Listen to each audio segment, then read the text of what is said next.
आजच्या इंटरनेटचा स्पीड कधी थांबत नाही, पण तुम्हाला माहिती आहे का 5G आज जोरात चालतं. 6G येतात तुम्ही थक्क व्हाल.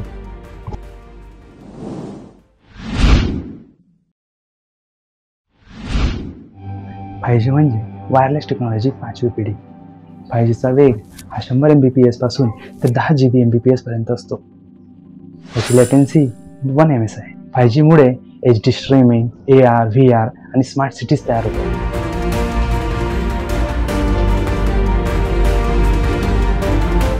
6G म्हणजे 6 पिढीची वायरलेस टेक्नॉलॉजी. अजून येणारी क्रांती. 6Gचा स्पीड 600 GB/s प्लस असेल आणि लॅटेन्सी 0.1 ms. 6Gचा उपयोग होलोग्राफिक कॉल्स, AI डिव्हाइसेस आणि ऑटोनॉमस कार्समध्ये होईल. 6G फक्त वेग वाढवत नाही, तर AI, IoT आणि होलोग्राफिक इंटरॅक्शनसाठी पॉवर देणार आहे. तुम्हाला 5G पुरेसे वाटते की 6G पासून थक्क व्हाल? कमेंट करा, शेअर करा आणि फ्युचर टेकसाठी तयार व्हा. नमस्कार मित्रांनो, मी तुमचा मित्र प्रथमेश. व्हिडिओ आवडला असल्यास लाईक करा, शेअर करा, कमेंट करा आणि चॅनलला सबस्क्राईब करायला विसरू नका. जय हिंद.